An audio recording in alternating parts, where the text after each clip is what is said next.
জানেন যে আজকে এনসিপি নির্বাচনী যাত্রা শুরু হয়েছে। আমরা সেখানে কৃষক প্রজা পার্টি এবং বঙ্গীয় মুসলমানদের রাজনীতি রয়েছে, বাংলাদেশের মানুষের কল্যাণে তিনি রাজনীতি করেছিলেন দুজন মহান ব্যক্তিত্ব এবং মাজার জিয়ারত করে আমরা শহীদ ওসমান হাদির কবর জিয়ারত করেছি। এরপর শহীদ আমরা কবি কাজী নজরুল ইসলামের কবর জিয়ারত করেছি।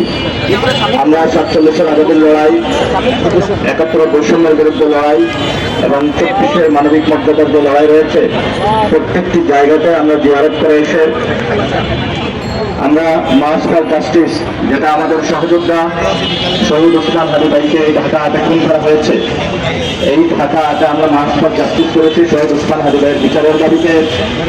শহীদ ওসমান হাদি ভাইকে যারা জালিম রয়েছে, যারা জমিদার রয়েছে, যারা চাঁদাবাজ রয়েছে, যারা সন্ত্রাসী রয়েছে, যারা আধিপত্যবাদ বাংলাদেশে বিস্তার করতে যায়, যারা ফেসিবাদী শক্তি, তারাই খুন করেছে।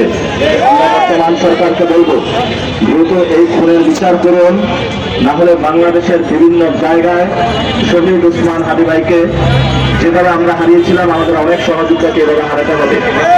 বাংলাদেশের বিচারহীনতার যে সংস্কৃতি রয়েছে, এই সংস্কৃতি থেকে বের হয়ে আমরা একটি নতুন বাংলাদেশ গঠন করতে চাই, যেই বাংলাদেশে আমার বোনেরা নিরাপদ থাকবে, শ্রমিকরা নিরাপদ থাকবে, নারীরা নিরাপদ থাকবে, শিক্ষার্থীরা নিরাপদ থাকবে, আমাদের গুলিস্তানের যে ক্ষুদ্র এবং মাঝারি ব্যবসায়ীরা যারা প্রতিনিয়ত চাঁদাবাজের শিকার হয়, তাদের থেকে নিরাপদ থাকবে।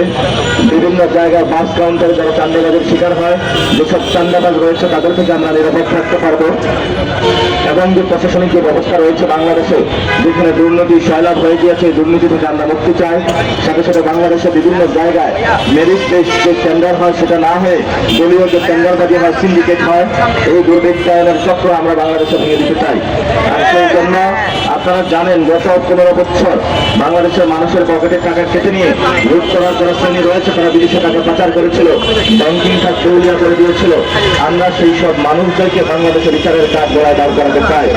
আমাদের ভাইদেরকে ফোন করে শেখ হাসিনা বিদেশে পালিয়ে গিয়েছে, সেখানে দিল্লিতে বসে বসে ষড়যন্ত্র করছে। আমরা ভারতের কাছে আহ্বান করাবো, কোন ষড়যন্ত্রকারীকে, কোন খুনিকে আপনারা জায়গা দিবেন না।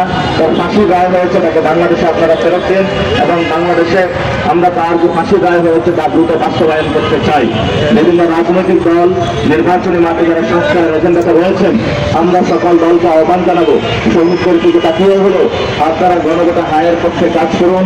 আমরা ডক্টর ইউনূসকে ধন্যবাদ জানাচ্ছি, এই সরকার গণ অভ্যুত্থানের শহীদদের মর্যাদা দিয়ে তাদের যে আকাঙ্ক্ষা স্পিরিট রয়েছে, সেটার প্রতি মর্যাদা রেখে হায়ের পক্ষে ক্যাম্পেইন চালাচ্ছে।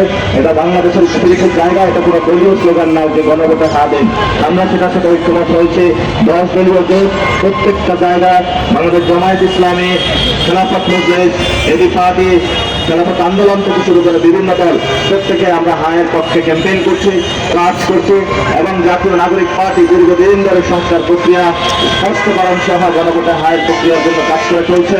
জাতীয় নাগরিক পার্টি বাংলাদেশের মুক্তির লড়াইয়ের যে সংগ্রাম রয়েছে, সেই সংগ্রামের জয়যাত্রা অব্যাহত রাখবে।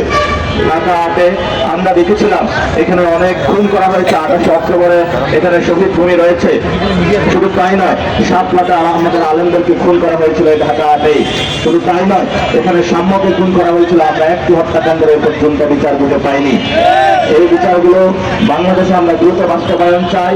সাথে সাথে ঢাকা আটে আমরা নারীদের জন্য নিরাপদ আবাসস্থান করতে চাই। ঢাকা আটে আমরা শিক্ষার্থী যারা রয়েছে, তাদের আবাস স্থল যেটা রয়েছে, সেটার সুন্দর নিরাপদ একটি ব্যবস্থা করতে চাই। শিক্ষক, বুদ্ধিজীবী সমাজ থেকে শুরু করে ছাত্র এবং ব্যবসায়ী যারা রয়েছে, তাদের মধ্যে একটি কানেক্টিভিটি তৈরি করে, যার মাধ্যমে সুন্দর একটি ঢাকা আট গঠন করতে চাই, যাতে কোনো শিক্ষার্থী এখানে টিউশনি করে চলতে না হয়, বরঞ্চ সে প্রথম বর্ষ থেকে বিভিন্ন কোম্পানিতে গিয়ে সেই কোম্পানিতে গিয়ে ইন্টার্ন করে বিভিন্ন জায়গায় তার যে কার্যক্রম ক্ষমতা, সেটা গড়ে তুলতে পারবে। আমরা এমন একটি ঢাকা আট ব্যবস্থা গড়ে তুলতে চাই। আমরা বরাবর বলে আসছি, আমাদের যারা শ্রমিক শ্রেণী রয়েছে, এই শ্রমিক শ্রেণীর দীর্ঘদিন রাজনৈতিক যে ডিসিশন মেকিং, সেখান থেকে বঞ্চিত করা হয়েছে এবং বিভিন্ন দলের যে প্রার্থীতা ঘোষণা করা হয়েছে, সেখানেও শ্রমিকরা ন্যায্য তাদের যে হিস্সা, সেটা বুঝে পায়নি। আমরা আশা করি যে জাতীয় নাগরিক পার্টি থেকে আমরা ভোকাল থাকবো। আমাদের যে আপার হাউস হবে, সেখানে যাতে শ্রমিক প্রতিনিধি নিশ্চিত করা হয়, কৃষক প্রতিনিধি নিশ্চিত করা হয়, নারী প্রতিনিধি নিশ্চিত করা হয়। আমরা একটি সুন্দর বাংলাদেশ দেখতে চাই, যে সুন্দর বাংলাদেশের মধ্য দিয়ে আমরা ফ্যাসিবাদী ব্যবস্থার আমরা এখানে বিলোপ করে নতুন একটি রাজনৈতিক বন্দোবস্ত করতে পারবো। সবাইকে ধন্যবাদ। আজকে হলো ঢাকাতে আমাদের আরো অনেকগুলো কর্মসূচি রয়েছে বিভিন্ন জায়গায়, যেখানে আমাদের অংশগ্রহণ করতে হবে। সেই জন্য আমরা সংক্ষিপ্ত আকারে আমাদের পূর্ণতার মাজার থেকে আজকের প্রোগ্রাম আমরা এখানেই শেষ করব। প্রোগ্রামের এই সময় আপনাদের সামনে বক্তব্য রাখবেন এক দফার ঘোষক জাতীয় নাগরিক পার্টির সম্মানিত আহ্বায়ক ঢাকা ১-১১ আসনের মাটি এবং মানুষের জননেতা জনাব নাহিদ ইসলাম এখন আপনাদের সামনে বক্তব্য রাখবেন।